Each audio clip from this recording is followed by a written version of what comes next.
The radical left's agendas are challenging American values. But conservatives like you haven't forgotten what this country was built on. My friends, the Heritage Foundation exists to make sure your voice is heard and to represent your values in the D.C. swamp. The Heritage Foundation stands for your values and won't give up the fight because they know you never will. Paid for by the Heritage Foundation. He's here. Now, broadcasting from the underground command post, deep in the bowels of a hidden bunker, somewhere under the brick and steel of a nondescript building, we've once again made contact with our leader, Mark Levin.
Mark Levin here. Our number, 877-381-3811, 877-381-3811.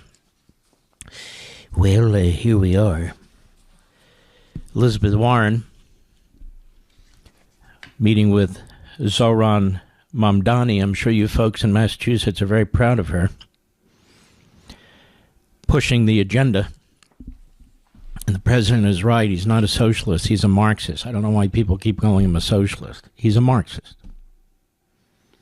He used to happily claim that he's a Marxist, too. You know, words have consequences, and they have meaning, and we have to use the right words. Marxist. Elizabeth Warren is as well. She's an American Marxist. I wrote a whole book on this.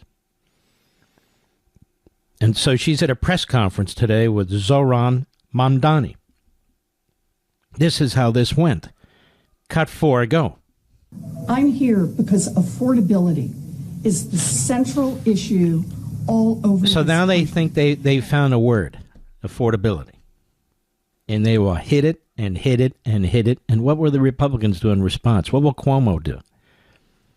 What will Adams do? Our brother Sliwa. What will they do with this word affordability? I'll get to that in a minute. Go ahead, please. City is proof of that. When someone stands up and says, I will lead this city by making it more affordable, and here are my plans, real plans, plans to deliver on childcare, plans to deliver on housing, plans to deliver. We're going to experiment. We're going to try things. You know, this is so childish. It is so preposterous. It's just so stupid. So this guy's going to come in and he's going to give out freebies. Like he's some kind of a Marxist Santa Claus.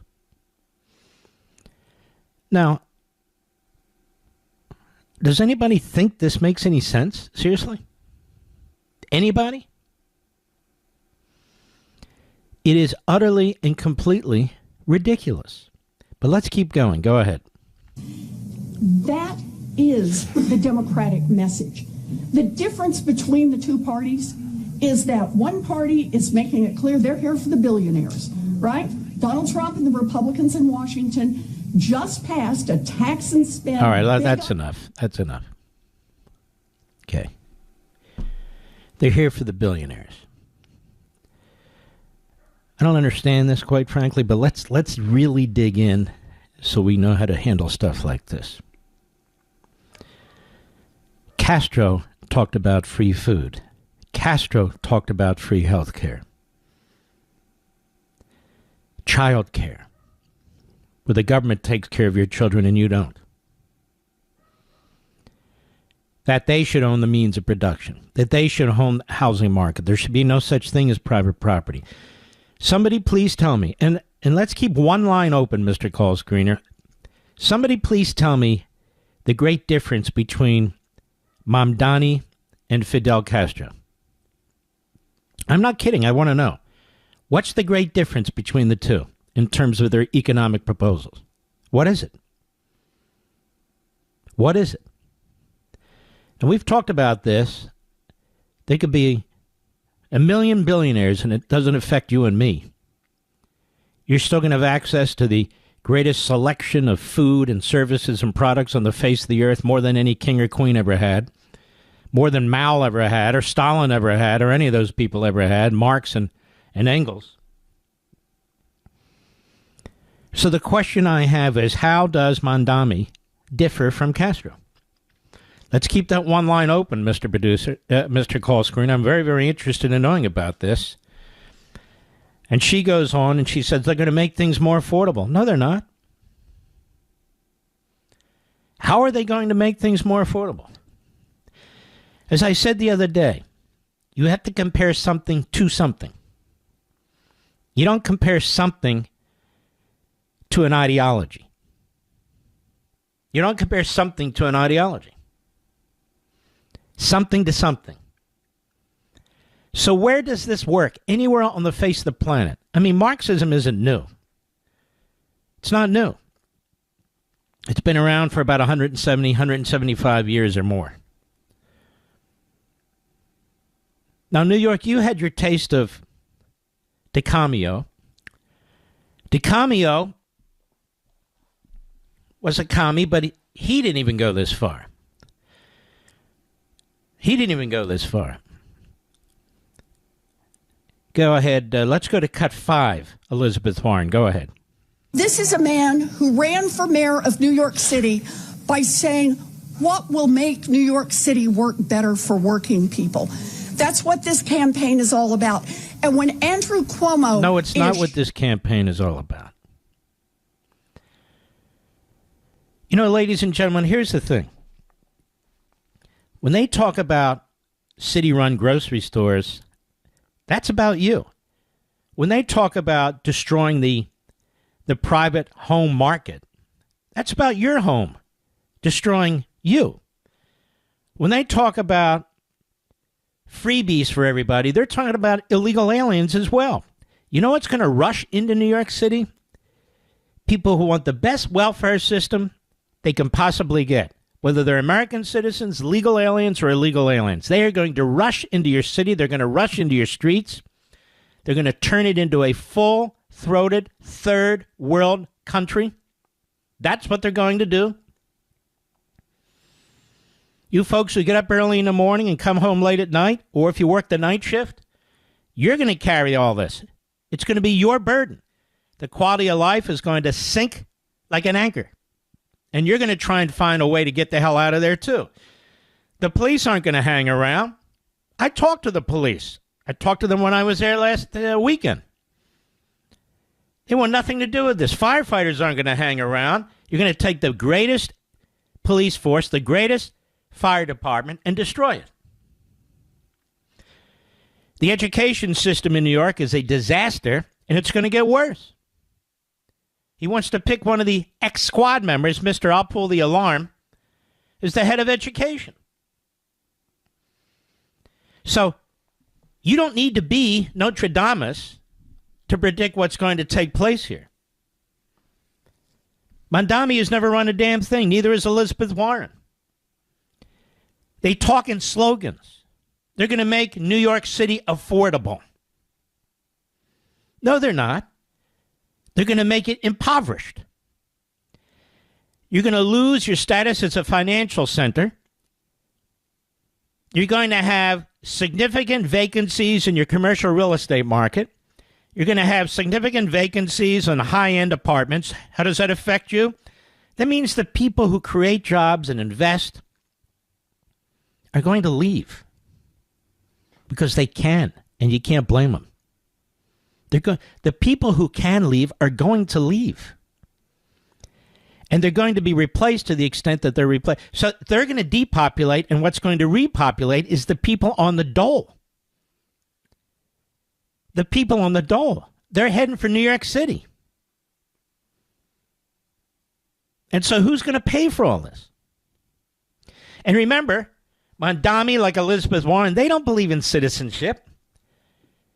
So any Tom, Dick, and Muhammad, Tom, Dick, and Jose, whatever, who come into New York City, they're going to get the full panoply of welfare benefits, the greatest on the face of the earth, and that'll last 2 or 3 years until they run out of money. And then your city's going to collapse. New York City already went through bankruptcy in the 1970s under a liberal Republican, Lindsay. Now you're really going to hit the wall. You're really going to hit the wall. I'll be right back. Mark Levin.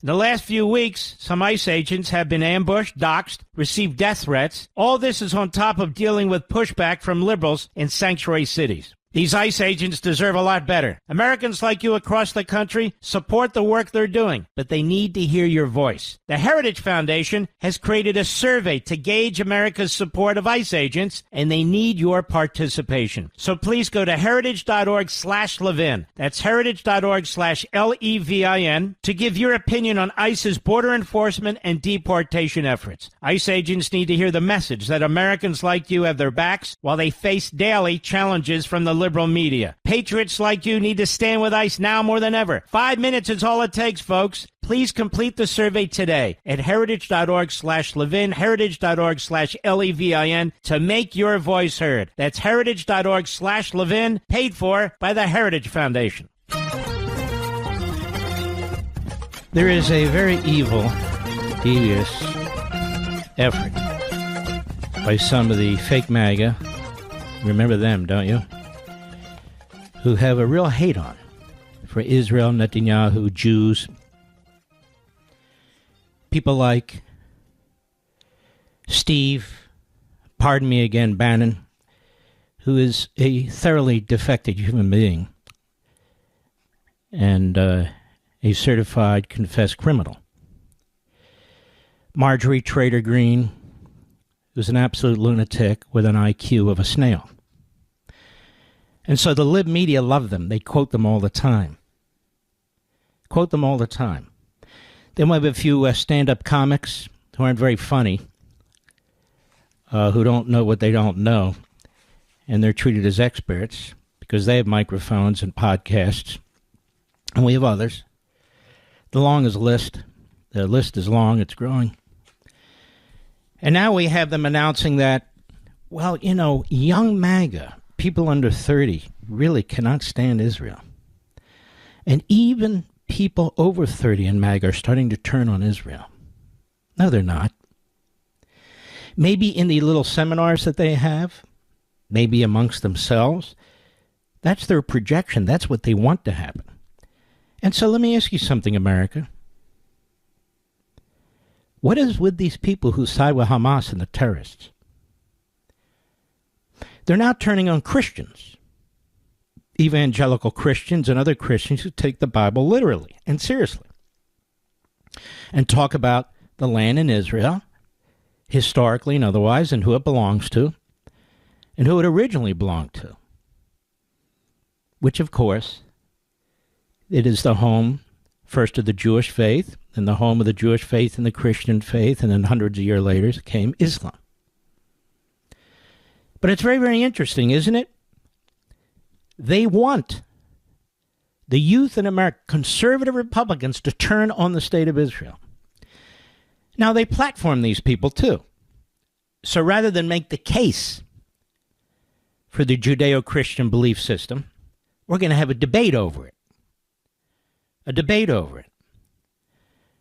This is quite different. Quite different. No, we want to go on the offense. We want to make the case for Americanism. We want to make the case for the Judeo-Christian belief system. We want to make a case for Christianity and Judaism and the Enlightenment and all these wonderful things. That's what we want to do.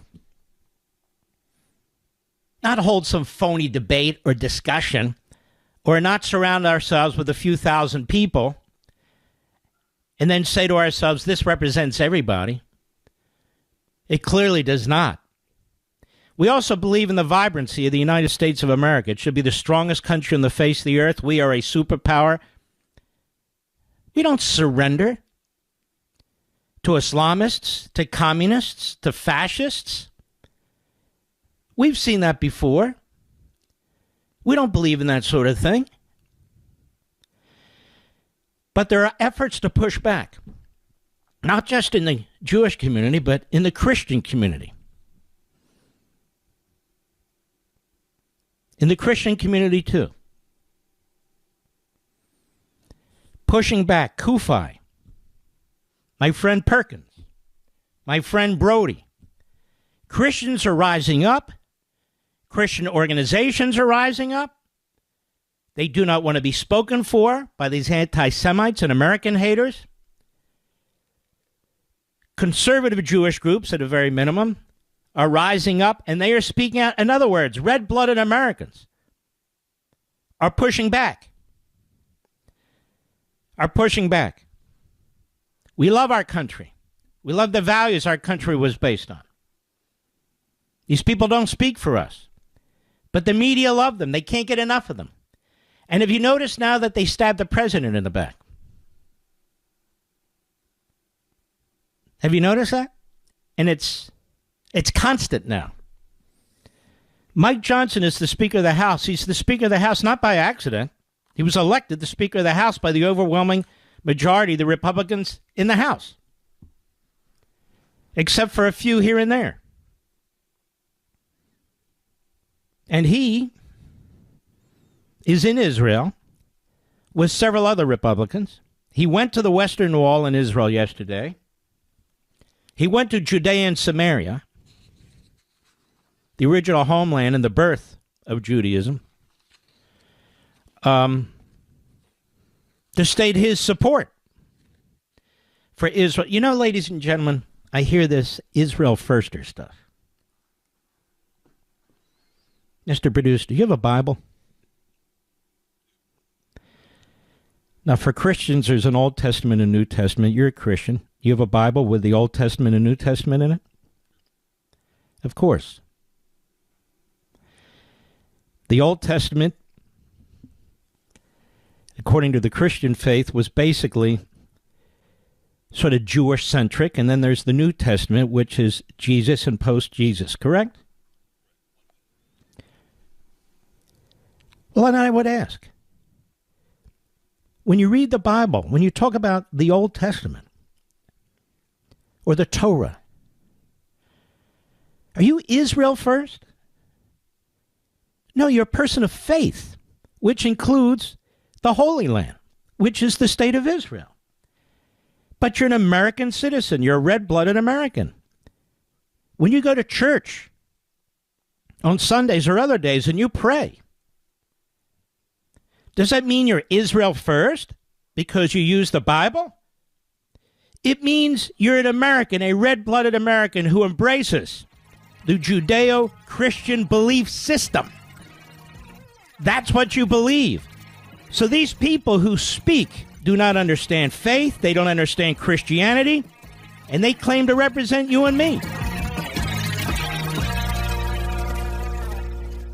The ICE protests in Los Angeles were just one example of the hatred many ICE agents are dealing with every day. As they work to enforce our nation's laws and keep our country safe, some have been ambushed, received death threats, and have been berated by the mainstream media. Now, if you support ICE, the Heritage Foundation needs your help today. Please go to heritage.org/Levin, heritage.org/Levin right now. Fill out their survey. Heritage needs as many people as possible to participate. So if you support ICE agents, now's the time to let them know. These brave agents put their lives on the line every single day to protect our nation and to fulfill President Trump's electoral mandate. What is it? To secure the borders and deport illegal aliens who have brazenly broken our laws. Voice your opinion at heritage.org/Levin today. That's heritage.org/Levin. Takes less than 5 minutes. Heritage.org/Levin, paid for by the Heritage Foundation. It's your daily adult dosage of the Constitution. The Mark Levin Show. Call him now at 877-381-3811.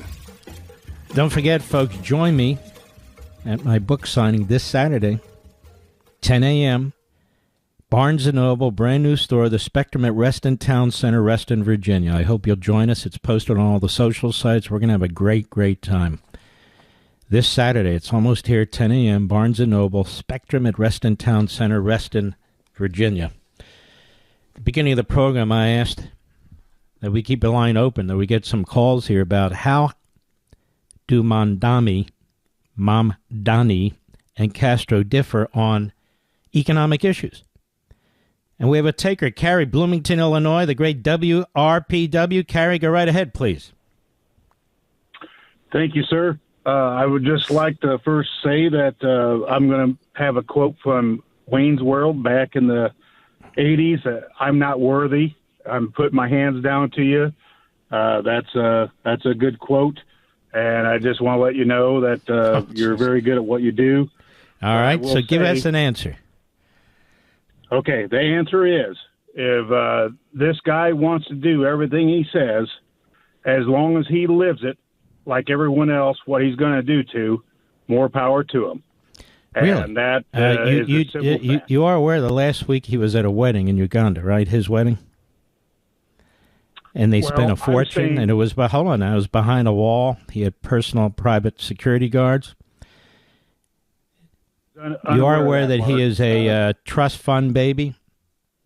You aware of these things? Well, I don't know these things, but if he wants to put No. It's not a matter of how he wants to live. It's a matter of how we want to live.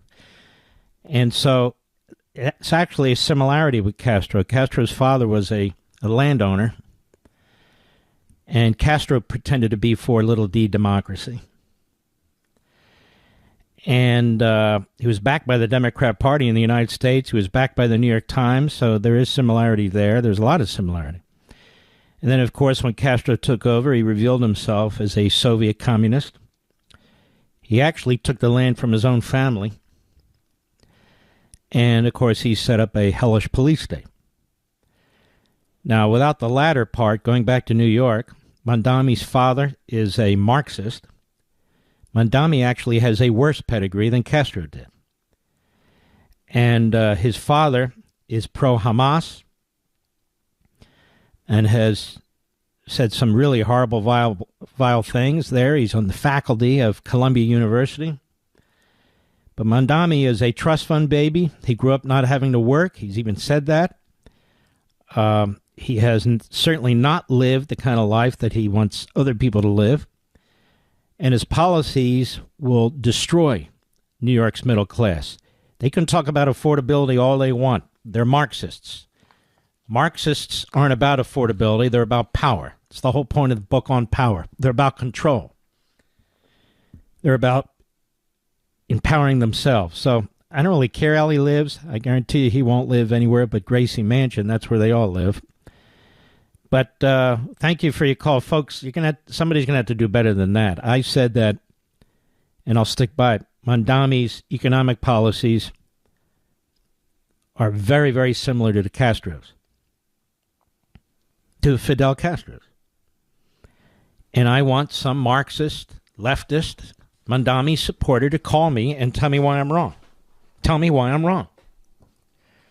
Tell me where I'm wrong. Now, circling back to Mike Johnson at the Western Wall in Israel yesterday,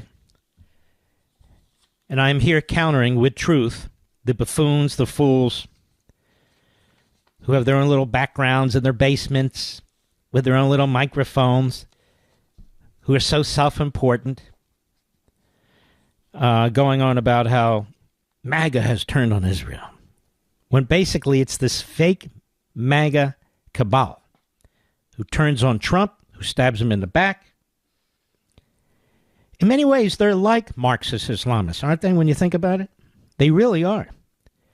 They're liars. They're sloganeers. They're moronic. They love the left-wing media. They love attention. They're grifters. Many more areas of overlap, as a matter of fact. Here's Mike Johnson at the Western Wall in Israel yesterday. Cut 6, go. Mike Johnson, the 56th Speaker of the House of Representatives in America. We're here with a delegation of members of the House. We're so grateful to be in Israel, particularly on this day, recognizing the destruction of the two temples and two times in history.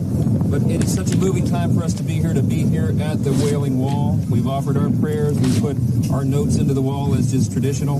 And we're so moved by the hospitality of the people and the great love of Israel. Our prayer is that America will always stand with Israel, and that we will we pray for the preservation and the peace of Jerusalem. That's what Scripture tells us to do. It's a matter of faith for us and a commitment that we have. God bless you. He must be Israel firster. No. He's an American firster, which involves supporting the Holy Land and the people who are defending it, which involves embracing the Bible. Oh, we think we have another one, huh? I'm not so sure about this. Julia, Hickory, North Carolina. Julia, tell us the difference, you say, between Castro and Mamdani. Well, thank you, Mark, for taking my call, and I just want to tell you thank you for what you do. God will bless those who will bless Israel. The difference... Uh-oh. You must be a neocon. Anyway, go right ahead, please. There's no difference between Mamdani's Marxism and Castro's Marxism. They're the same. But what I fear is Mamdani will try and rebrand communism into American socialism. And the general public, who are sometimes uninformed, will hear American socialism and believe, oh, well, that could possibly work. But that's it's interesting you say that, because I heard one or two young ladies interviewed and said, we have to stop stigmatizing socialism. They were like 20, 22. We have to stop Now, of course, they've lived in the greatest country on the face of the earth, where prosperity is created and wealth created, and they have everything they have as a result of capitalism. And I dare anybody to try and take anything from them. But this is, we have to stop stigmatizing socialism. So maybe our colleges should ship some of these folks off for a semester in paradise, in these socialist Marxist societies. All right, Julia, thank you for your call. Mr. Call Screener, I'm looking for true believers. That is, I'm looking for individuals who believe in Mamdani, who believe in Marxism and Islamism. That's what I'm looking for. So, not so much our folks, but their people, if they have the guts to call, tell me the difference between Fidel Castro's economic policies and beliefs and Mamdani's. And it's my assertion that there aren't any. If there are, they're of no consequence. That's my assertion. And that's what I believe. All right, let's keep moving, baby. I went back, and I want to do this with you. They talk about gerrymandering. And, of course, the media, as you know, is filled with Democrats and radical leftists. And so they regurgitate whatever the Democrats tell them. These dark blue states have already squeezed out as many Republicans as they can. Maybe they can squeeze out a few more. But I want to show you how they believe in democracy. You ready? I went and looked this up. California has 52 congressional seats. You know how many the Republicans have? 9. 9.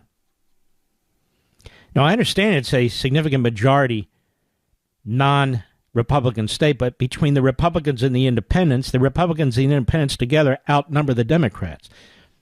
But 43 Democrat districts. Now, that was through gerrymandering. Now, let's look at New York. New York has 19 Democrats and 7 Republicans.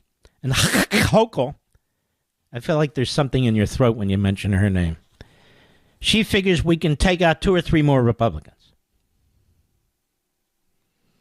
Let's look at the state of Maryland. They have 8 congressional seats, 1 Republican. 1 Republican. Let's look at the state of Illinois, the home of Little Dick Durbin. Little Dick Durbin. They have 17 seats, 3 Republican. And their map looks like a bowl of linguine. But so do these other states. We can go through New Jersey. We can go through all of them. So they've already done this. They've already gerrymandered, and then maybe they can squeeze a few more out. But they don't believe in representative government. That's just, how shall I say, crap. Now, there's more. I referenced to you the other night our buddy Hans von Spakovsky of the Heritage Foundation. He wrote a piece a few years back about the Census Bureau errors distort congressional representation for the states. He wrote this literally 3 years ago. And what is he talking about? The Census Bureau admitted that they made a mistake in their mathematical calculations in the 2020 census. Now, first of all, that's hard for me to believe that they made a mistake after all these years, since the adoption of the Constitution. You'd think they'd get used to it by now, but they made a mistake. And what did that mistake do, ladies and gentlemen?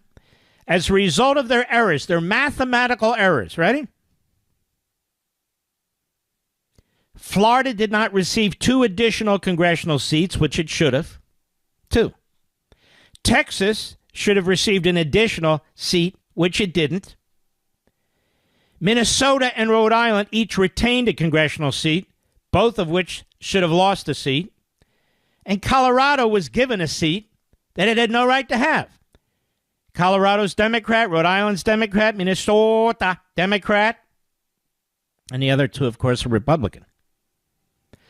And he has other examples in here as well. So as many as 5 or 6 likely Republican seats were handed to dark blue Democrat states as a result of a so-called error at the Census Bureau.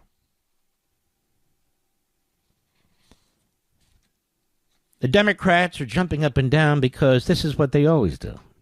They can't control themselves. They have issues. But the media haven't told you any of this, have they? In fact, the media never told you about the Census Bureau errors, did they? More when I return. I'll be right back. Mark Levin.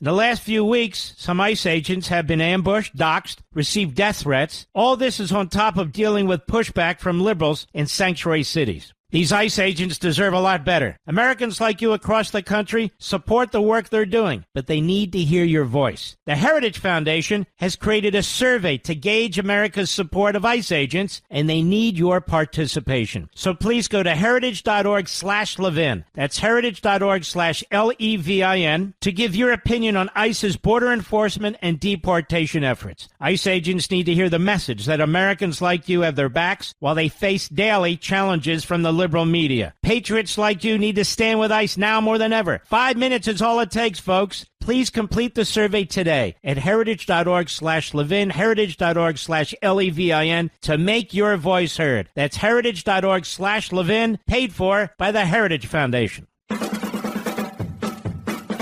Now, when you're talking about the Constitution, when you're talking about the Federalist Papers, when you're talking about the Bill of Rights, which were added later to the Constitution, when you're talking about the Declaration, conversely, when you're talking about a Mamdani or a Elizabeth Warren or Bernie Sanders, when you're talking about Marxism or Islamism, when you're talking about all these things, it comes down to one word: power. It's a complicated word. It's a complicated word. It doesn't lend itself to a simple definition.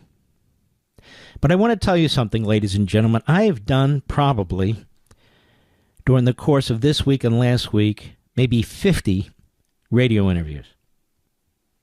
50. I've done 8 or 10 television programs. The hosts have been fabulous, by the way. I'm very grateful. Some of you may have heard some of these interviews on your local stations or on Fox and so forth. And the fact of the matter is that in virtually every single instance, if a host has read the book, they have said, this is a hell of a book. There's a ton of information in here, even though it's a tightly written book. And it's wholly understandable the way you wrote it. And I explained to them that I did this in a slightly different way than my other books. It's more like Liberty and Tyranny, I might say. I did it this way because of the import of this issue. Because I don't think we're teeing up the debate the way we need to tee up the debate. And by the way, I regret that we have so many of these podcasters and other people with platforms that are so focused on hating Israel and hating Jews, so focused on Epstein, that we're in a battle for the survival of this republic. And they're not engaged. Instead, they attack the President of the United States. They attack conservatives for their own selfish purposes. And so I use as much time as I can, first in exposing them and defending you and me from them and defending the president from them, but as much time as I can to talk about substance, history, philosophy, our nation. And at the book signing, my wife was standing there. One person after another said, please keep doing that. Please keep doing that. We don't get it anywhere else. Please keep doing that. And I've always done it, and I'm always going to do it. I've always done it, and I'm always going to do it. There's a lot of books out there. There's more coming. The vast majority of them weren't written by the author. Some were, but most were not. You can be 100% certain that when you purchase a book from me like this one on power, it's mine. And you can be certain that we're going to take these issues and we're going to develop them in a way that does not waste your time or your money. I know the value is great. It's less than $20, but money's money. And you can go online on Amazon. There aren't a lot of comments there, but the ones that aren't truly absurd, out of left field, that have nothing to do with the book, that are just personal attacks and so forth, you know what to do with those. But look at the ones that leave substantive responses. Take a look at those. Or if you've been able to listen to my interviews with local hosts who are fantastic and some of the syndicated hosts, understand that we've just touched it. And when I read from the book, we've just touched it. But if we're going to understand how to secure this nation, we've got to understand certain language, certain concepts, certain ideas, and be able to package them in a fairly pithy way. And I want to say one other thing. Many of you have or are sending your kids off to college. I have Fred Larry O'Connor, WMAL, great morning host. He subs from time to time for me in Washington, D.C. He was one of the first interviews I did, if not the first, and he said, get this book, give it to your kid when they're going off to college because they're going to need it. They're going to need it. So I hope you'll grab your copy. Look, you don't have to take out a mortgage to get it. Those of you who don't like to read, you can get the audio and play it in your car, whatever you're comfortable with. We'll be right back. This segment of the podcast is exclusively sponsored by Pure Talk. Pure Talk offers great coverage and can save your family money on your wireless bill every single month. Go to puretalk.com to find the plan that's right for you. Thank you again for listening, and thank you so much for this sponsorship, Pure Talk. He's here. Now, broadcasting from the underground command post, deep in the bowels of a hidden bunker, somewhere under the brick and steel of a nondescript building, we've once again made contact with our leader, Mark Levin. We're going to have some fun here. I can see, America. Welcome. Our number is 877-381-3811, 877-381-3811. All right, we're going to expand here a little bit. A line is open for people who want to tell me the great difference between Mamdani and Castro's economic policies and views. And another line we're going to keep open if anybody has any question about this issue of power, how to apply it, anything in the book, and so forth, because they're all related. So we're going to have some fun here doing this. I see we have somebody, Billy in Chiefland, Florida, the great WKEZ. Billy, go right ahead, please. Yes, sir. I guess I'm not very intelligent when it comes to political matters. I guess my biggest thing is, sir, I'm a true listener of yours, but my biggest thing is I've never understood, why do people hate Jews so much? All right, this wasn't the subject, of course. You were talking about Mamdani is all about good. And your call is obviously, it's intended to be very provocative. And I'm not going to sit here and defend myself as a Jew or any other way. Because you happen to get through by lying to get through, and you want me to go through a whole list of horribles. So we're not going to do that. Try to tell the truth next time. So let's get rid of this guy. We're leaving two lines open. One, for somebody to tell us why. Look, for a supporter of Bernie Sanders or AOC or Mamdani or just Marxism or, if you prefer, socialism, call the program, have some courage, and explain to us how Mamdani, or for that matter, Bernie Sanders, their policies different from what Castro believed in terms of his policies. It's a simple question.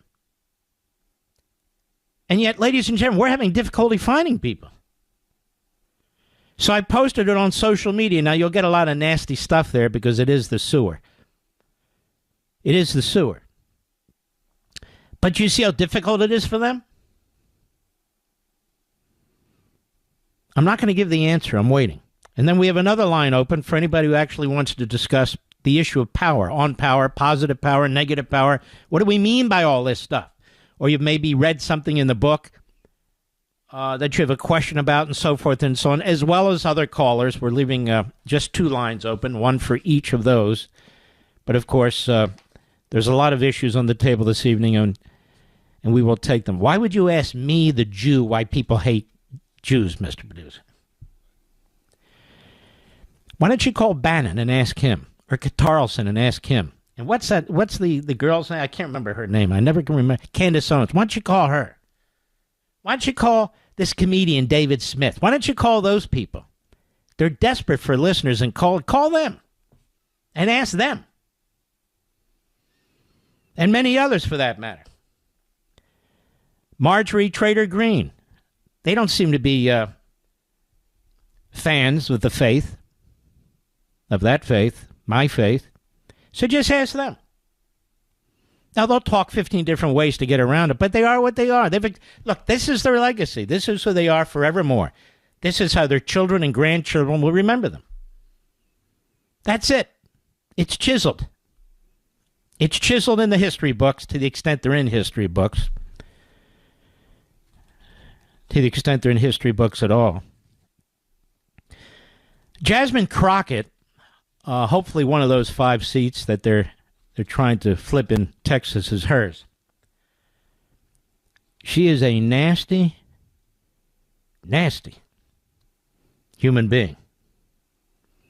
Not particularly intelligent, very vicious, hence the media love her and they promote her. Media love her and they promote her. Here she is this morning at a Chicago press conference. Cut 10, go. Now let me say, this governor talks a lot of noise. She's talking about Abbott. I made sure that I put up my warrant from 4 years ago to make it plain that they talk a lot of noise, but these guys are weak. Then shut up. Hold on. So then what's the problem? Why are you even talking about it? If these guys are weak. These guys are weak. So get on to the next subject. No. These guys are weak. She's tough, though. Very, very tough. Go ahead. Bully people. Bullies are always weak. Now, wait a minute. He's a bully, but he's weak. Go ahead. They expect Democrats to kind of be the nice guys that we are. No, we don't. We know that you in particular are quite evil. We know that you're the opposite of nice. You're a nasty person. Vile. Filled with venom. So we don't think you're nice at all. Just wanted to correct that. Go ahead. Well, I am here to tell you not only are we going to punch back, but we're about to beat you down. We have a Temu Hitler in the White House right now that thinks that he is going to become the See dictator. What I mean? Of Now this is the thing. Nobody in her party calls her out. Nobody in their media will call her out. Now it's okay to call Trump Hitler, and in fact, anybody who disagrees with you, you can call Hitler. Remember, before the election, they were calling all these people who went to Madison Square Garden supporting President Trump neo-Nazis. Remember that? Now, this woman's never been to a death camp. Dachau, Auschwitz, and God knows how many others, Treblinka and so forth. She's never been there. She doesn't care. She throws in with the hard left. When it comes to the state of Israel, she's on the other side. She's calling Trump Hitler. Donald Trump is under attack right now by certified and confessed criminals, felons, like Bannon, by others of his ilk. They're calling him an Israel firster because he supports the state of Israel. Now, and unfortunately, I believe when Taiwan is attacked and we try to defend them, they will not call him a Taiwan firster, will they, Mr. Producer? They will not ask Donald Trump or me when I defend Taiwan as well whether we are citizens of Taiwan or the United States. Now, I'm in the minority, apparently, but I defend Ukraine as well.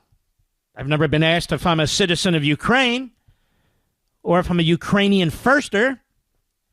So what is it about this Israel firster, this Jew thing? What it is, ladies and gentlemen, is you're looking at this multi-thousand-year-old bigotry right in the face.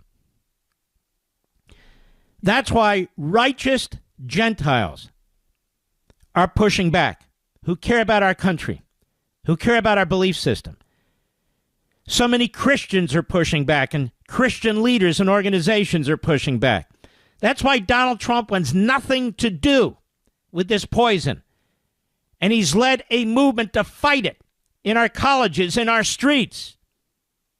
He's led a movement to fight it in corporate America.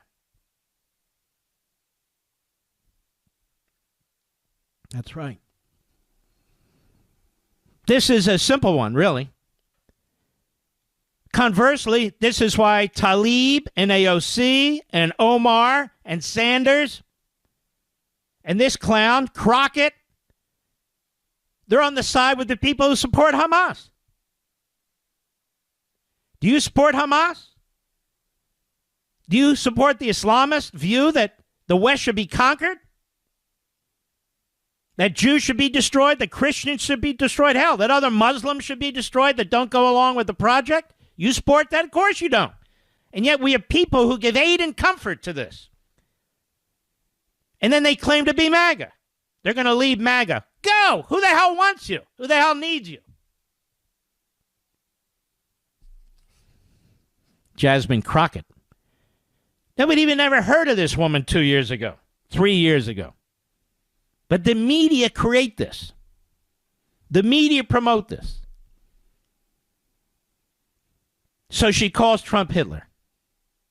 So I should call her Eva Braun, shouldn't I, Mr. Producer? Hitler's girlfriend, right? No, not Donald Trump. Hitler's girlfriend. Should I call her Eva Braun from now on? Should I? Why shouldn't I? Go ahead, Mr. Producer. Well, I got another thing to tell you, sir. The Democrats... You know what, I noticed you never shut the hell up. What do you do for your constituents? Anything? Now, we've tried to get this woman on the program. Mr. Producer's tried. I don't know if her Lilliputians that surround her have gotten the message to her. I'd love to have her on the program. We've tried to get Bernie Sanders. Coward. We've tried to get AOC. Coward. We tried to get Talib. Coward. We've tried to get Omar. Coward. They won't come on. Why is that? I'm just a stupid Jewish broadcaster. Why not? Why not come on the program? Now let's go to cut 11, Mr. Producer. Cut 11, go. Let me tell you something. I want to make sure that I make it clear. You know what? That's enough. This is a nobody throwing down a gauntlet for nobody. She wants to make something clear. I think she represents Dallas, or at least part of Dallas. Is that what it is, Ron? Yeah. Are you in Texas, Ron? Which city? I know exactly where that is. When I started out as a lawyer, I worked at Texas Instruments. And a little apartment on Skillman Drive, I think it was. Skillman Avenue. And back then, Dallas was Republican. That whole area was Republican. So she represents Dallas. Wow.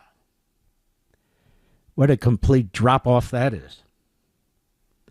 People at Dallas are smart. And that includes Democrats. They're smart. Well, some Democrats. Wowee. What a disgrace. What a moron. Let me make something clear. You have. Every time you open your big fat mouth, you've made it clear that you're a moron. But then there's Al Green, not the singer. Al Green, the singer, is great. There's Al Green, the idiot, who files impeachment against every Republican that's elected. When we come back, he says Trump is going to be brought down. He'll be impeached again. Well, we'll deal with that. I'll be right back. Mark Levin.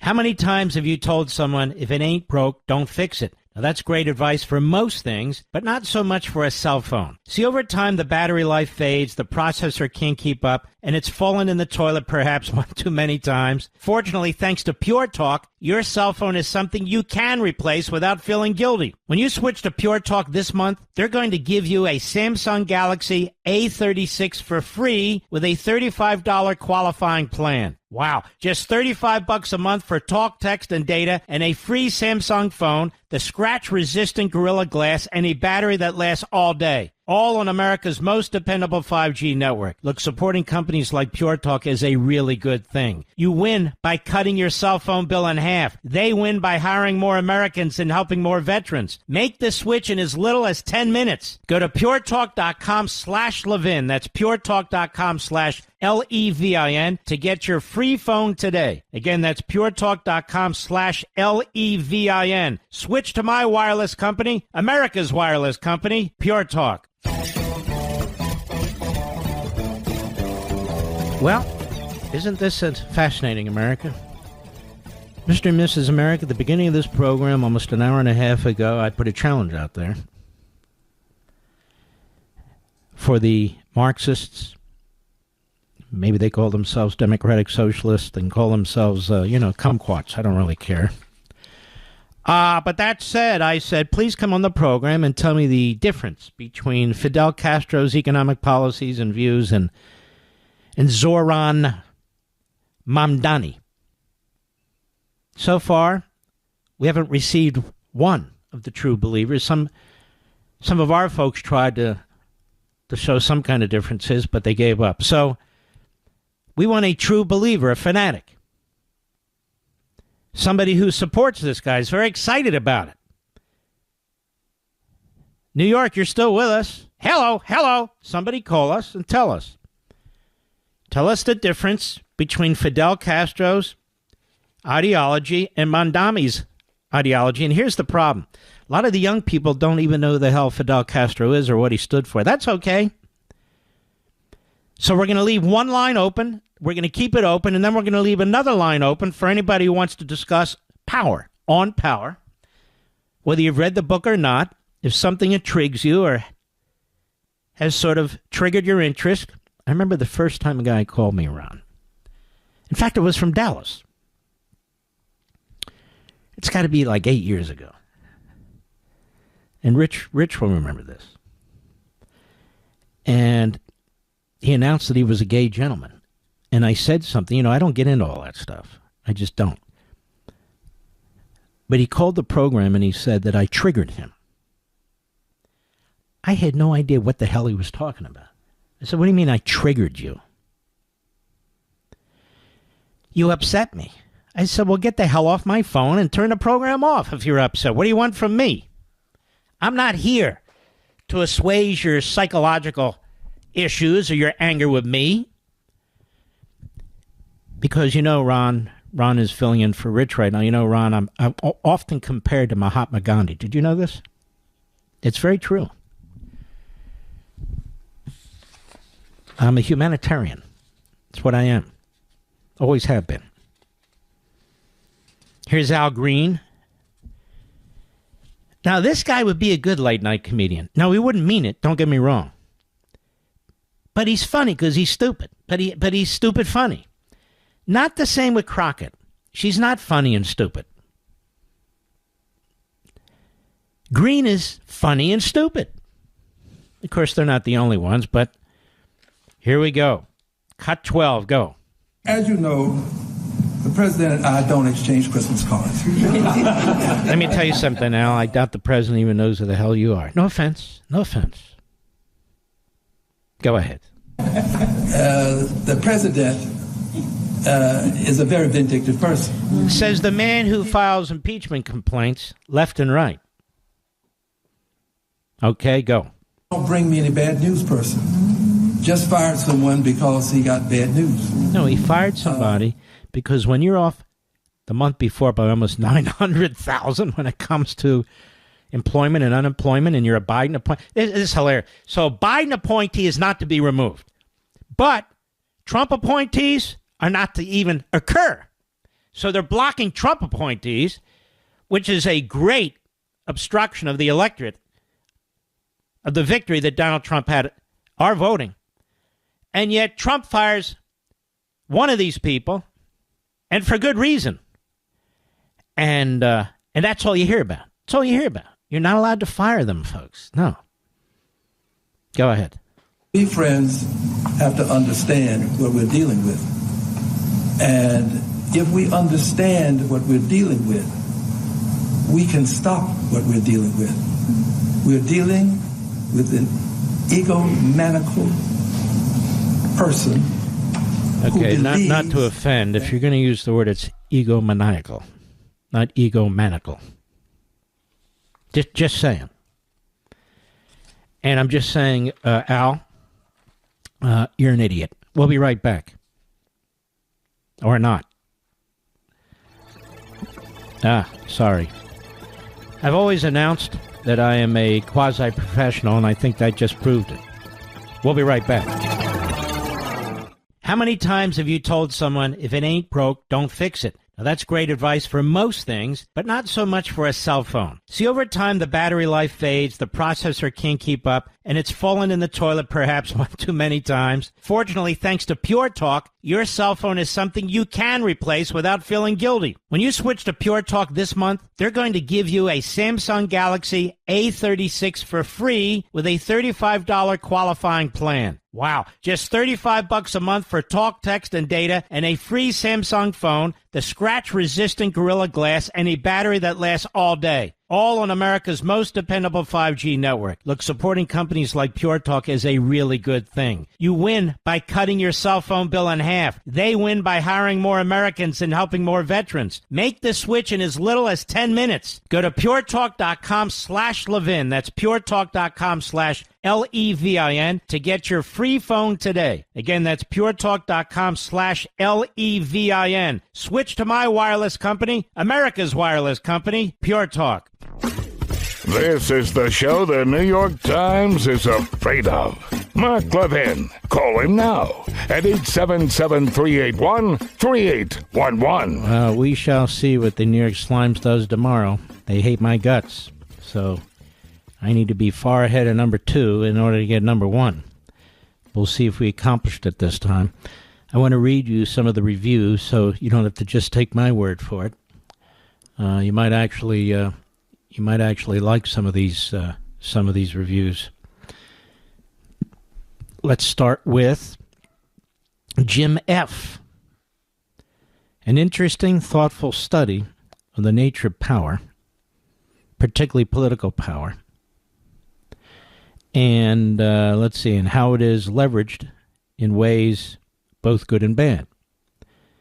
Numerous historical references provide welcome context and added understanding of Mr. Levin's own carefully articulated analysis. A good portion of the content will be familiar to those who follow Mr. Levin regularly, but even for these readers, there is a welcome array of ideas that are not redundant to previous books or broadcasts. This is absolutely true. Jim says this is a quick, brisk 2-hour read, but not an easy one. Mr. Levin writes as he speaks, sentences with many clauses that often contain multiple, albeit related thoughts, or require some extra concentration and work to keep the overall meaning top of mind. But the effort is worth it. Greg Barrows.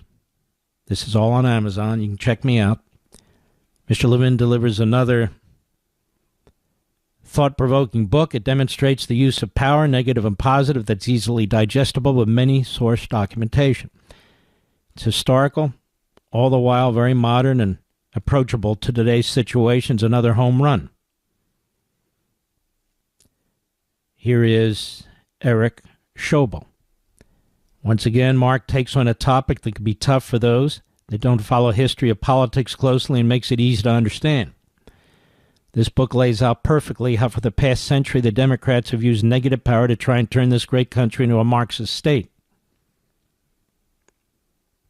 Everything they do is to advance the party power, not the liberty of the citizens. If you have time, all his books are excellent reading to be educated on political history of this country. We have now Alice Grove. I own all of Mark Levin's books. This is highly readable and addresses a subject not frequently mentioned. All of his books are well researched. Should be required reading in schools. Good luck with that one. An interesting, thoughtful study on the nature of power. Let me see. I'm looking for something a little different here. Stick with me. Stick with me. Stick with me. This is Michael Gerard on powers both prescient and retrospective. As with all his books, Levin takes on an issue that others refuse to address due to blissful ignorance or willful blindness. He truly is a national treasure and serves as the greatest force multiplier we have in guarding our constitutional republic. His books are an education that serve as a conduit to fellow great minds, Plato, Aristotle, Cicero, Locke, Blackstone, Montesquieu, Bastiat, Madison, Mill, von Mises. Boy, he did read the book. While promoting On Power during his radio show recently, my wife began asking me a question. I asked her to hold off until the segment was done. She said, the wife takes precedent over all others. I responded by saying, when they referred to you as the great one, I'll turn off the radio. Needless to say, I was in the doghouse for quite some time. However, I did get to listen to the entire show uninterrupted. I don't recommend that. Do you, Mr. Producer? Then we have Art Hebler. Once again, Levin hits it out of the park with a timely tome that needs to be read by many on both sides of the center aisle. If anything, in his effort to present a quicker read than many of his other books, Mark has put in one place a cheat sheet to several of his longer works. 5 stars, only because I can't give it 6. I'm just going down the list here, folks. Let's see here. I'm doing it with their names. We have a guy named Go Navy. You can like him or hate him. He is a conservative influencer. He pulls no punches and says what he thinks. I guarantee if you're a liberal, you will not like this book. I highly recommend reading all of his books because they're well written, a great read. A couple more, then I'll back off. I've enjoyed another Levin book today. Exceptional update on power. For Americans to understand liberty and freedom, they must understand power. Read this book. Mark, it's very self-serving. Folks, you're welcome to go on there yourselves. I'm really not. I'm trying to give you a sense for what people are saying about the book who have read it now. Last one. John. I bought a digital version for my Amazon Kindle Paperwhite 16 GB newest model. All right. Well, this guy's going off on something totally different. Let's see here. Anyway, let me do it this way. If you folks have read it and you have an opinion, by all means, leave it. And you never know. I might read your opinion as well on the air. And if you attach a name to it, I will mention your name as well. Robert Reich, you might remember him. He was on the Late Show last night, which is why these shows have no ratings. Number one, he's monotonous. Number two, he's predictable. Number three, who cares what he has to say? But I use these people as foils. Foils. And, of course, he's on with Stephen Colbert, who's really on a death watch now. I don't mean personally, death watch, because his program sucks and it's getting worse by the minute. Listen to this back and forth. Cut 14, go. On Friday, Trump fired a senior official from the Bureau of Labor Statistics because he didn't like the data that said the last 3 months of job growth were the worst since the pandemic. You were former labor secretary. You know that bureau well. What is the upshot of firing somebody like that? Well, that means that there will be no credibility. Now remember, this left. is a comedy show, right? It's a comedy show. Go ahead. When the government reports its jobs numbers, because people will say, if they're good job numbers, if it looks like jobs were increased, people will say, well, wait a minute, that's because Trump put the pressure on... Oh, I see. So wait a minute. When Biden puts the woman in, that's okay. See what I mean, folks? Now, Colbert is too stupid to even know what to say, but even if he knew what to say, he's not really interested in the truth, let alone comedy. Although bringing on this little fellow is probably kind of funny. Go ahead.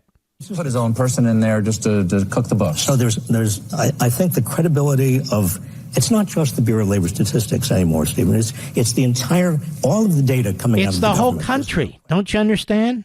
The whole, all the data from the country is now in question because Biden's gal was removed. You understand that, Stephen Colbert? Yes, I do, very much. With my Spock-like figure on my head, my weird ear. I told you that his brother is an attorney, fairly well-known attorney, pronounces his name Colbert. So he does this Colbert thing as an affectation. But after all, he was under the tutelage of John Leibowitz, a.k.a. John Leibowitz. And so he had a very poor mentor. He did. Go ahead. Because you've got a president who does not want facts. He doesn't want thanks, data. little fella. Now, let's see if this gets more interesting. You can see why, Mr. Producer, its ratings are so substantial, can't you? Yeah. Cut 15, go.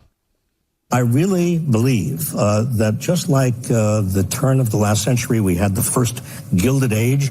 We are now in the second Gilded Age. That first one, what happened after the first Gilded Age, we had something that historians call the progressive era. We're not now going to have a new progressive era. All right, let's stop right there. The progressive era actually started in the late 1800s, slightly before the so-called Gilded Age. But that Gilded Age, this is what the Marxists, democratic socialists, this is what they do. Now, what did we get out of this so-called Gilded Age? What did we get? The vast middle class. Assembly lines. Oh, yeah. Electricity. The automobile. Wow. A food chain. You don't have to be hunters and gatherers anymore. What else did we get? Other forms of energy. We got refrigerators. And we got freezers. Wow. Then we got running water, clean running water. Hot and cold, you know.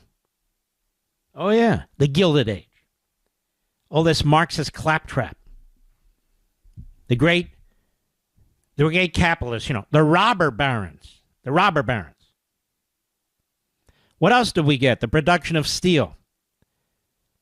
The production of aluminum. The production of rubber. All kinds of stuff that is used by what we call the middle class. The middle class. The Gilded Age, but now we're going to have a new progressivism, you see. We just don't have enough government. We don't have enough taxes and regulations. Now, not once will this guy talk about representative government. Not once will this guy talk about individual sovereignty. Not once will he talk about the civil society. Not once. Because they want to crush it. They want to devour it. Go ahead. It's over. I guess we should thank the good Lord for that. We'll be right back. Mark Levin.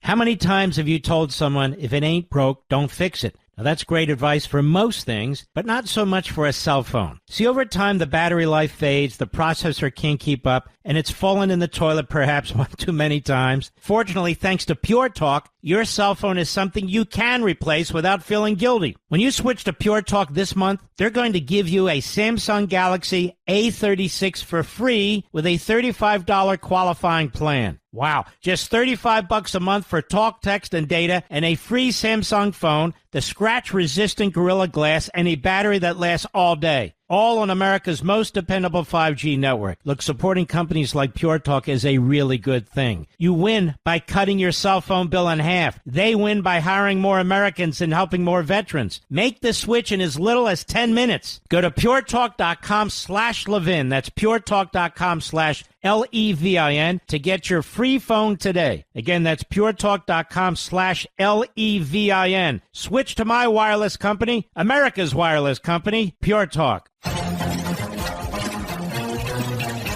want to read something to you, folks. People are asking me, what's positive power? Okay, it's chapter 3. Positive power starts from an altogether different premise than negative power. That is, Marxism, fascism, and so forth. God is the sovereign, and through God his children, that is, the individual and the people, are the sovereign. This power, properly understood and exercised in the context of government, is about the well-being of the people, not the rulers.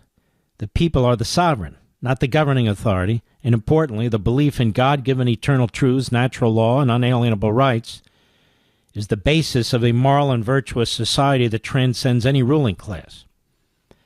One's approach to life and role in society and more involves practices, decisions, values, and beliefs that together form one's life philosophy, which results from learned, cognitive, reactionary, experiential, or even instinctive thought processes, and significantly, faith.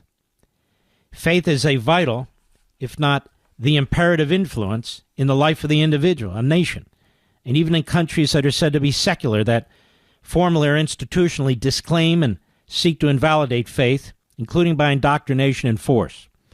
And of course, faith is preached and practiced by certain religions or religious leaders, and now and in the past has been used by despots and despotic regimes as other autocrats use power, that is, power to brutalize, destroy, and kill. You may ask, how can faith be both pivotal to positive power, yet a potential tool for negative power? I write, thus further inquiry is crucial.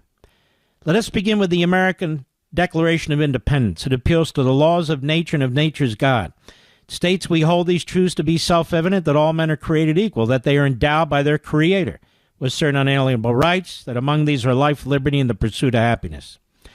The founders were men of science, reason, and experience, but they were also men of faith who worshiped God. Even among the deists, namely Benjamin Franklin and Thomas Jefferson, they knew and professed the importance of faith in society and the establishment of the American Republic. As I explained in Liberty and Tyranny, reason cannot by itself explain why there's reason. Science cannot by itself explain why there is science. Man's discovery and application of science are products of reason.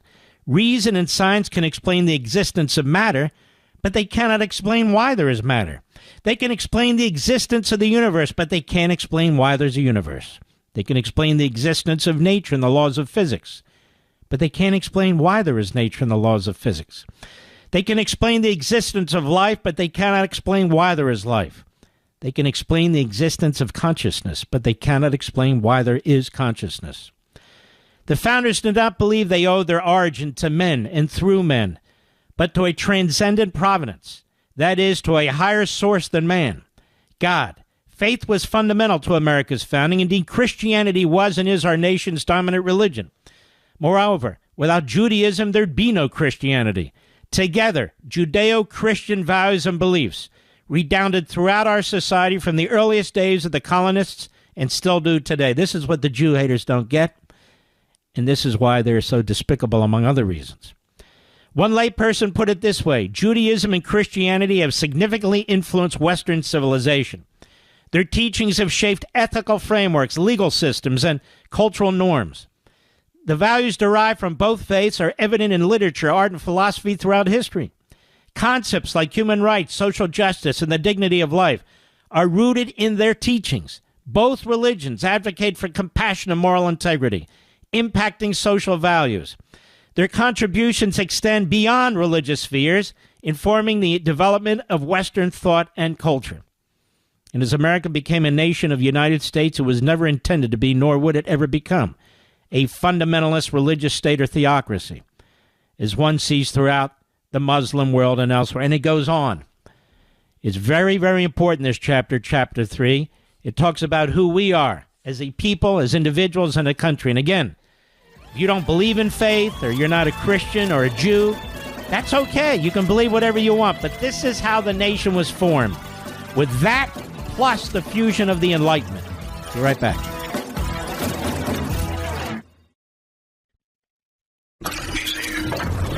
He's here. Now, broadcasting from the underground command post, deep in the bowels of a hidden bunker, somewhere under the brick and steel of a nondescript building, we've once again made contact with our leader, Mark Levin. Hello, America. Mark Levin here. Our number, 877-381-3811, 877-381-3811. Okay, we've got the clip from my appearance on Brett Baer's program earlier. I thought you might find this of some interest. I've never really done this before, but we're going to do it now. All right, Mr. Producer, go. They expect us to take the punch and say thank you. Well, I am here to tell you, not only are we going to punch back, but we're about to beat you down. Plans to deliver on child care, plans to deliver on housing, plans to deliver. We're going to experiment. We're going to try things on groceries. That is the Democratic message. Democrats talking about their plan. Joining us tonight, Mark Levin, host of Life, Liberty, and Levin here on Fox, nationally syndicated radio host and author of the new book, On Power. Mark, great to have you here. I wanted to, Thanks for having me, we're going to talk about the book and the specifics. Been through it. It's an interesting, great read. I want to talk to you about the redistricting fight we're seeing in Texas and what Democrats are pledging in other states and how that all plays out. Well, I don't know what else they can do. I looked at some of these states. In California, they have 43 Democrat representatives and 9 Republicans. In Illinois, they have 14 Democrats and 3 Republicans. In Maryland, they have 7 Democrats and 1 Republican. In New York, they have 19 Democrats and 7 Republicans. They've already gerrymandered their states. And even more than that, Brett, people forget in 2020, the Census Bureau confessed that it made a number of errors that cost the Republicans additional seats, up to 5 seats. Florida was supposed to get 2 more. Texas was supposed to get another one, and so forth. Instead, Rhode Island held on to a seat, and so forth. And they admit their error. These dark blue states have already blown out Republicans over and over and over again. I mean, this California number is stunning. 43 Democrats, 9 Republicans. You know, the population in California between the Republicans and the Independents far outnumber the Democrats. and yet they control the vast majority of seats. So I'd say to the Republicans, you're fighting fire with fire. That's okay. Now, that's about power, which is your book. Chapter 2, you say, on negative power. Negative power is power of a despotic regime. The goal is to create vigorous followers and fanatics for the cause and the regime, not a healthy and robust society of self-sufficient, curious, free-thinking, independent human beings. Where are you going on negative power? Well, here's the thing. I was thinking about this. We talk about liberty. We talk about tyranny. We talk about all these things. What are we talking about? Power. Look here, the gerrymandering. What's it about? Power. Open borders, so more people come across. The Democrats feel that way they'll get more congressional seats. Power. The budget. Who gets what? Power. Taxes, redistribution of wealth. It's all about power. So I started to think about this. The Democrats get it. They talk about it. We conservatives do not.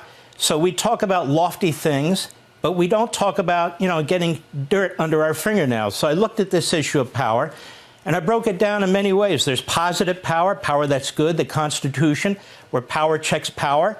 The Declaration of Independence, which says, look, the people are the sovereign, and the individuals are sovereign.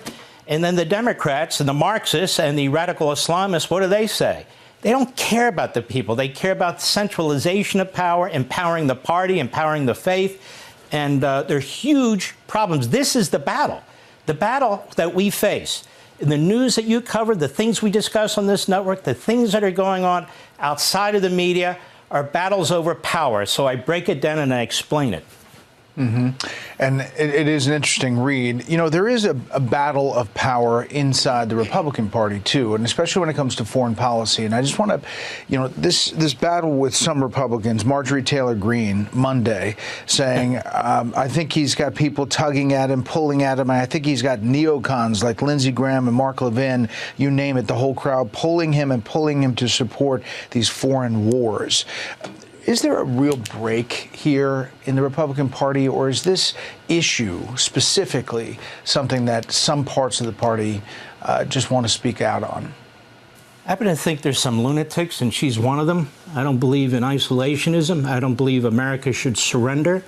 I don't believe in appeasement. I don't know what this neocon word means. I've been in the Reagan administration all these years, and I'm not an interventionist. But on the other hand, I don't believe the United States should surrender to Hamas in Iran and Russia and China. She apparently does, and she's not alone. That's not a big part of MAGA. That's fake MAGA. That's not a big part of the base. These people are now stabbing the president in the back. They're trying to paint him as some kind of a warmonger. No, we are red-blooded Americans who believe America is a superpower, that we have to defend our borders, that from time to time we have to support our allies like we expect them to support us. There's good and bad in this world. There's evil in this world. And no, we've seen what's happened when the United States pulls in, pulls back. Fortress America, as Reagan warned about. What happens? Disaster. Millions of people dead, millions of people enslaved. So no, the Republican Party isn't going the way of Marjorie Taylor Greene or her ilk. No way. Mark, we always appreciate your comments. All right. And congrats. There you go. Short and sweet. I will be on. I think it's been scheduled. Stephen A. Smith reached out. I think I'll be on his program next week, Mr. Producer, for a full hour. He's a dear, dear friend. I look forward to it because we'll work through some of these issues together. And this is my zone. This is my wheelhouse. Be like me going on First Take. I'd be sitting there mostly listening. But we'll see how that goes. I think it'll be a lot of fun. When I know more, I'll tell you at the end of the week. I just haven't followed up on the changes to the schedule, but I will let you know. We've got many more interviews coming up today. We did a slew of them, and again, I want to thank all the people involved. Let me see what we did today. Hold on, or I'll tell you what we're doing tomorrow. Bear with me. We've got WKRC in Cincinnati. We've got WPOP in Hartford, Connecticut. We've got WVOR in Colorado Springs, Colorado. We've got the Ben Ferguson Show, Premier Networks. We've got coming up WSYR in Syracuse, KKOH Reno. We've got KZRR, Birmingham, Alabama. These are the days ahead. Our buddy Rich Valdez, we've got his show. We will circle back Friday with WMAL. We have WI in Washington, WISN, Milwaukee. These are great stations. WSKY, Gainesville, WJAS, Pittsburgh. We've got our buddy Andrew Wilka. I haven't talked to him in a while on Sirius XM. We've got KNSS in Wichita, Kansas. And then we have our book signing at Barnes & Noble, The Spectrum at Reston Town Center in Reston, Virginia. It's just a fantastic store there. And so it says here Monday with Stephen A. That'll be a lot of fun. We're also going to be on KNZR in the weeks ahead. That's in Bakersfield, California. KKNT in Phoenix, Arizona. KARN, Little Rock, Arkansas. WOKI, Knoxville, Tennessee. Our buddy Vince on his syndicated show in Westwood 1. KMJ, Fresno. WFLA, Tallahassee, Florida. And more, and the list goes on. I love this format. And you know what? These hosts in conservative talk radio, they're smarter than the average bear. They really are. Especially the ones who crack the book and read at least parts of it. They're very, very good. I had a great bunch of interviews today. And we began this really last weekend. Not this past weekend, the weekend before with our buddy Hannity. And the various shows on Fox and so forth. And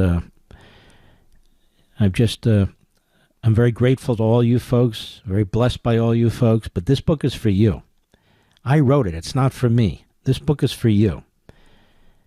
And over at Amazon, it says, throughout history, as I write in my book, from ancient civilizations to modern Western republics, power has been used to both oppress and liberate, to reward and exploit, to destroy and build. Monarchs, dictators, elites who impose tyranny seek to consolidate power, stripping freedom from individuals to maintain control over societies. They use force and deception.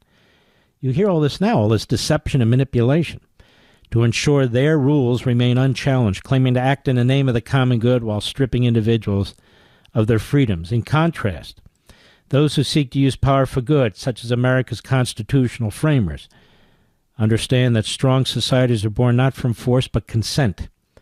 Societies built on checks and balances, fair elections, the preservation of individual rights not only survive, but they are righteous. And they write that this book, and the thinking behind it, follows in the footsteps of Alexis de Tocqueville and Frederick Bastiat, and discusses the book on power, how power shapes history, offering invaluable insights into individual liberty, unalienable rights, and conservative principles. They write from one of the leading philosophers of modern conservatism. I don't say that stuff about myself. It's really kind of unbecoming of what I do. But this is where we are, and this is what we do. And I can assure you, when you read the book, you're going to be hearing other people talk this way and talk about it. You already are hearing them talk this way. And it's very, very important, from my perspective, that you, I don't care about them, that you embrace this. That you embrace it. We'll be right back. Mark Levin.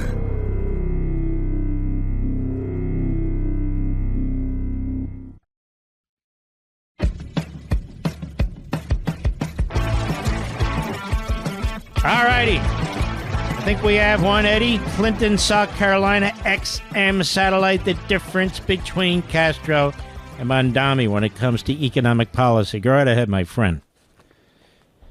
Well, I think Castro was more of a dictatorial socialist, and Mamdani is a democratic socialist. And no. Hold on now. I asked you, what are the differences between their policies? I just said one is... No. You changed the sloganeering. I asked you, what are the difference between their economic policies? What is the difference in their economic policy? Yeah. Well, they're both socialists. I know that they're both socialists. The thing is, a lot of people want to demonize democratic socialism, but I challenge them to look all around the world. You look at the Scandinavian. What do you mean democratic socialism? If the government makes decisions about grocery stores and the government makes decisions about the means of production, which he's talking about, if the government's making the decisions about the housing market, he says he opposes a private market, then what's the democratic part? Democratic socialism is when the people vote for the politicians. No. That's the people who vote to put somebody in, which has nothing to do with an economic system. And then they put in socialism. You called it democratic socialism. You have the first word that is related to the second word. What is democratic socialism, since socialism by definition has nothing to do with democratic? Well, you look at the Scandinavian countries like Norway. I'm not looking at Scandinavian countries. I'm asking you a question. Let's start with a blank slate. And by the way, they're all a disaster too. I am asking you, simple question. You used the phrase democratic socialism. You said because we vote the guy in. That's not what I'm talking about. Democratic socialism is a word that is addressing the issue of socialism. Democratic socialism are words that don't go together. Socialism is the government controlling the means of production and the distribution of resources. I don't get to vote for that. I don't have any say in it. That's not what's happening in the Scandinavian countries, sir. What do you mean that's not what's happening in Scandinavian countries? Well, which Scandinavian country are you talking about?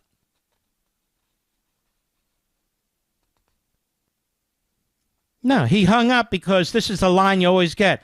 The Scandinavian countries, look at this. They're doing great. They have a massive welfare state and they're socialists and the people love it. They don't want to get down and dirty. This is why I want you to get the book so you learn how to debate these people. And even more than that, advance what is a free country on power. So democratic socialism, those words are at opposites. It's democratic capitalism, if you really want to be clear about this. In fact, capitalism is more libertarian than anything else. You and I get to make decisions for ourselves. It doesn't mean we control the people who produce things. It doesn't mean we can control prices and all the rest. It means we make decisions. Let me ask you a question. When you go into a grocery store, do you make a decision on what you want to purchase? If there's 5 different types of meat, do you decide what kind of meat you want? 5 different types of wine, do you decide what kind of wine you mean? That's capitalism. Socialism is you'll drink what we tell you to drink and you'll eat what we tell you to eat because we're in charge of it. And that's the point. We cannot allow them to get away with this democratic socialism bull crap. It's not democratic in any respect. They don't even know what they mean by Scandinavian countries. They hear Bernie Sanders puke this crap. And so they regurgitate what he says. That's all. Now, there are other callers there. You hang in there. I'm going to get to you folks, too. I appreciate it very much. But the point is, there is no difference. I'll answer the question. Between Castro's economic policies and views and Mamdani's. None. Zero. He wouldn't be a Castro-like dictator thanks to our system. But he'd be as close to a dictator as you could have in our system. I call that soft negative power. Castro was pure negative power. I also call this, what? Authoritarian democracy. What you heard Eddie there talking about was authoritarian democracy. But they pretend it's democratic. I'll be right back.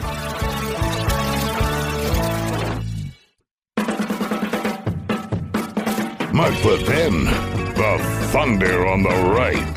Call in now, 877-381-3811. All right, I'm looking for the call list here. Hold on one second, Mr. Producer. Let's see here. All right, let's take a few more calls here. Let us go to Mark, Chico, California, XM Satellite. Mark, how are you, sir? I'm great, Mark. It's great hearing you tonight out here on the West Coast. I want to say 2 things. I think it was Shakespeare that said that brevity is the soul of wit. You've hit the nail on the head with your book. By the way, don't play any more Rice clips. I'll turn the radio off and commit suicide, please. Yeah, I get it. I hate Believe that me. guy. Yeah. I pre-ordered your book, and I want to say very briefly that I was a lifelong voracious reader. I read everything. And then later in my life, and I have more yesterdays than tomorrow, I kind of lost my focus. And so I ordered your book, and you've covered more ground in an amazing landscape, whether it was Locke or the Founding Fathers or Madison, the Federalists. And I've learned so much. And what I did is I bought a highlighter, and I said, I'll highlight everything that Marx says. And I ended up highlighting the whole freaking page. Wow. And this is the one that I like. Propaganda and repetition are the mainstay controlling communications in the pursuit of ideas, information, and knowledge. That's what's going on in America today, Mark. God bless you. And by the way, keep up the good work. And I'm sorry I didn't make the book signing, but maybe someday you can sign my book. Listen, thank you so much. Mr. Producer, can we get Mark's full name and address? That was very, very kind of you. I'm the Chico lawyer, always called. I'm sorry I didn't put one on one together, but I really appreciate that, especially coming from you, my friend. Thank you very, very much. And Mark in Chico, California, this is what I'm hearing. And I can't tell you how happy this makes me feel. Because, you know, when you sit down and you're writing a book, it takes me anywhere from 12 to 16 months. This book took me longer than most because I wanted it to be more compact. I wanted it to be loaded with useful information that we hadn't gone over before, and also to be impactful. Because I want as many people to read it as possible and to talk about it as possible. You never know how a book is going to be received, and it is being received very, very highly. And I cannot thank you folks enough who are actually reading it. And I felt so committed to this book and this project that I did the entire audio on my own voice, and I never do that. It's the first book I've ever done that. So if you people are driving across country or something like that and you want something to listen to, and you're not in a position to actually open a hardback book, and I love hardback books, hardcover books, you can listen to the entire audio. I did the entire thing. But I cannot tell you how happy I am to hear this. Let's go to Dustin, Fort Myers, Florida, XM Satellite, the other end of the country. How are you, Dustin? Mark, mega rush baby dittos from the fruited plain of Fort Myers, Florida. God bless you. I never got a chance to say that to Rush, but I get to say it to you, and it's almost as good. Oh, my goodness. Mark, thank you. I'll tell you what, if it wasn't for Rush, I dare say I'd be a leftist growing up. I came from a very Democrat household, but that's not what I called to talk to you about tonight. And we've talked before. And by the way, I'm sitting here with my 15-year-old Lhasa Apso, and I know how much you love your dogs. And I've listened to you for absolutely many years. But, you know, the reason I called you is I've been thinking a lot in the last week, especially you talking about your book. And do you remember a phrase in the 80s and 90s? And I was growing up in that time in the 90s, but I remember and listening to Rush and listening to other people on the radio locally, like a guy named Mark Scott. I don't know if you ever heard of him out of Detroit. He used to follow Rush every day. Right. Talking about the dumbing down of America. Mm-hmm. Mark. Oh, sure. We're in the result of that right now. You're right. And if it wasn't for people like you writing a book like this, and I've got other books here. I'm looking at The Democrat Party Hates America. I can see it from where I'm sitting right now. But I've got 2 copies of this book sitting here, and this one is going out as a gift to my mom. I want to make sure she reads this. She came around during President Trump's first term. She never voted Republican prior to that. I don't believe. I don't think she liked President Bush. I don't think she was very excited about anybody prior to that. I know she wasn't excited about Obama, but she did a major shift. She really started to pay attention to things, and when she started to pay attention, she realized that maybe her son, from the time he was 12 years old, listening to a man named Rush Limbaugh on the radio, wasn't as crazy as she thought. But, you know, I got so much. I could spend hours talking to you, and obviously it's not possible. But, you know, I ordered this. it was sitting on my doorstep last Tuesday when I came home from work. I was so excited. I was watching it every day. I had it pre-ordered because I listen to you. When you tell us to pre-order, I listen. But I walked into a place called Books A Million on Saturday last week.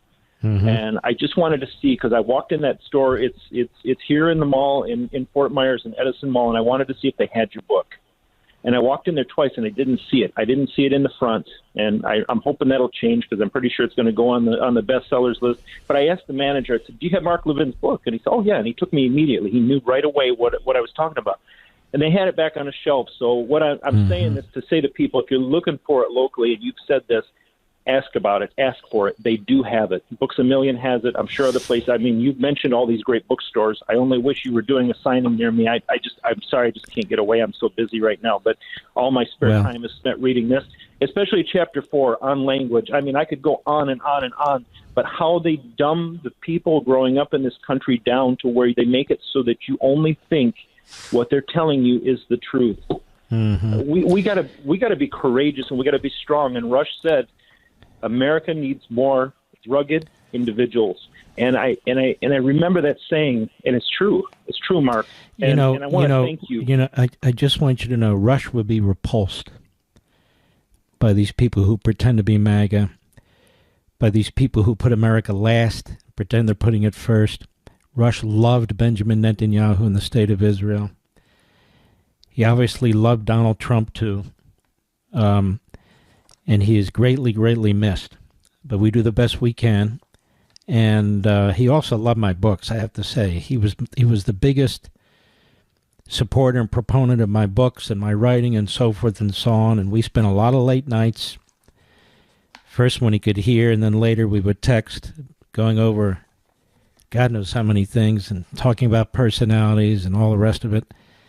And trust me when I tell you, there's a big hole in my life, and I understand with all of you folks too. So we carry on, and we do the very best we can. Dustin, God bless you, my friend. Thank you so much. What a beautiful call. My best to your mother. Perlente, Rockwood, Tennessee, XM Satellite. How are you? Well, howdy, from the great state of Tennessee. My name's Terrence. I've been listening to you for a long time. Oh, Terrence. Thank you. Yep. Oh, you are good. I've been listening to you for a long time. I routinely find myself scratching my head to what a lot of callers come in and decide they're going to call in and ask and make statements like the whole Democrat socialism. Where do you think that comes from outside of just college? Like that was my main question. Like, I'll tell you where it comes from. And I have a chapter on language. It's like calling Arabs Palestinians. That was created in 1965 by Arafat because it sounded like Palestine. And so it sounded like these Arabs who had actually relocated, many of them were Bedouins, about 80 to 100 years before, can claim that this was their territory because they're Palestinians. It's just like this. Democratic socialism. It's like the People's Republic of China. It has nothing to do with the people. It's certainly not a republic.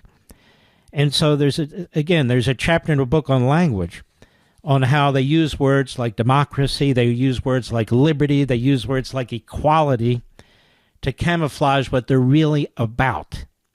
They're propagandists, and they are manipulators. And that's where the word democratic socialism comes from and why I refuse to use it. These are Marxists.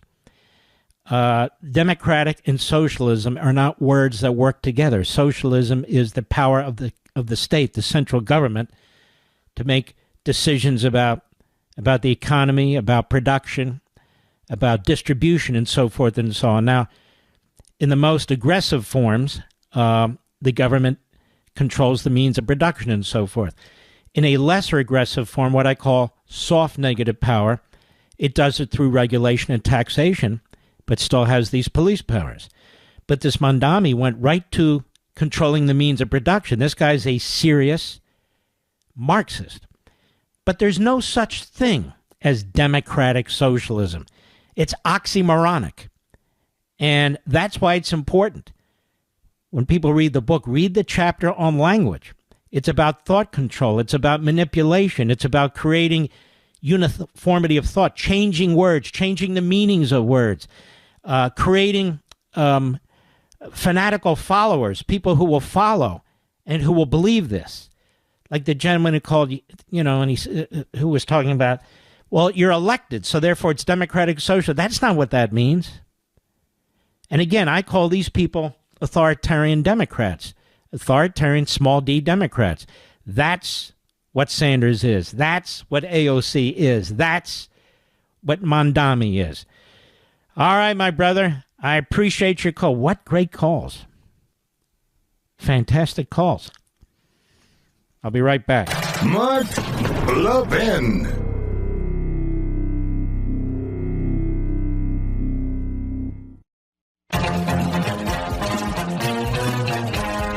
When people say they know what MAGA thinks or America thinks or conservatives think, no, I do and we do, because we interact with each other. This is America's national town hall meeting. They don't have national town hall meetings. They don't have audiences big enough.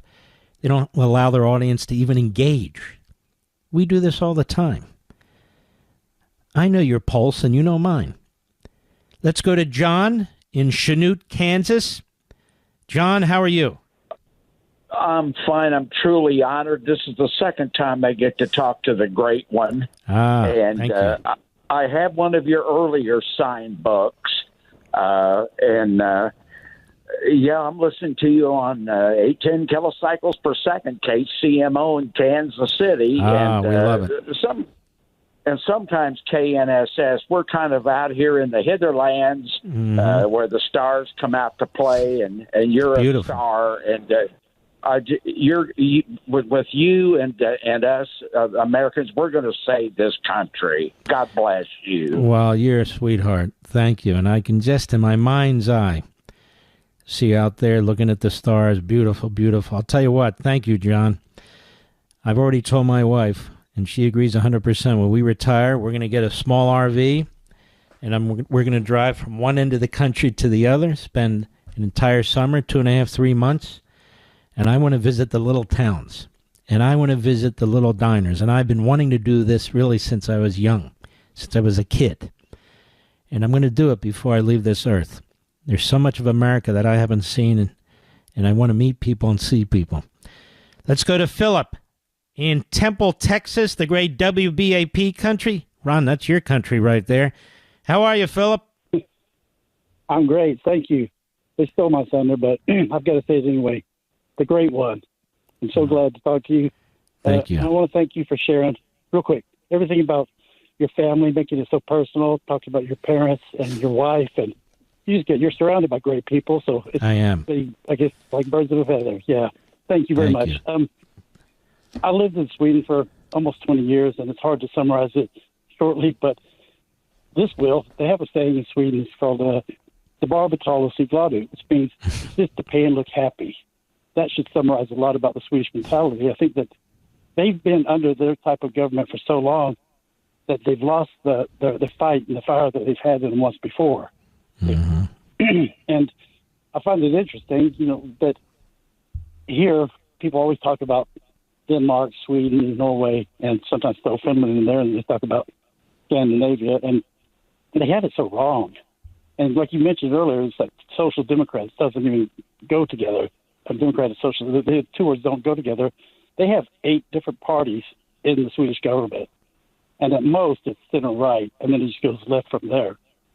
I wanted to bring up the fact that our politicians always say we need to go more like Sweden, and I've always thought, what are they, crazy? Gas about $10 a gallon to like $2.40 a liter, and for years I thought they were crazy, and then I thought, oh wait, they know exactly what they're talking about, because about 85 to 90% of that $10 is all tax. Mm-hmm. It's exactly what Alexis de Tocqueville talked about, that these people have lost their spirit. And people point to that. They can't even name the countries that you just named. And that's not America. And that's not who we want to be, and that's not what we want to become.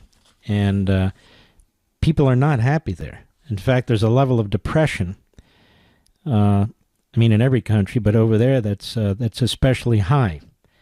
And plus, they're not a superpower. They're not us. You know, America's a unique place. America's a very, very special place. Why would we want to become some other place that's not as great as America? And what bothers me the most, I'll be honest with you, is the way, Philip, people sort of genuflect and they kind of dismiss the greatness of this country and why it's great. And they embrace little countries in Europe or other countries in Europe or something like that, which are, they don't even compare.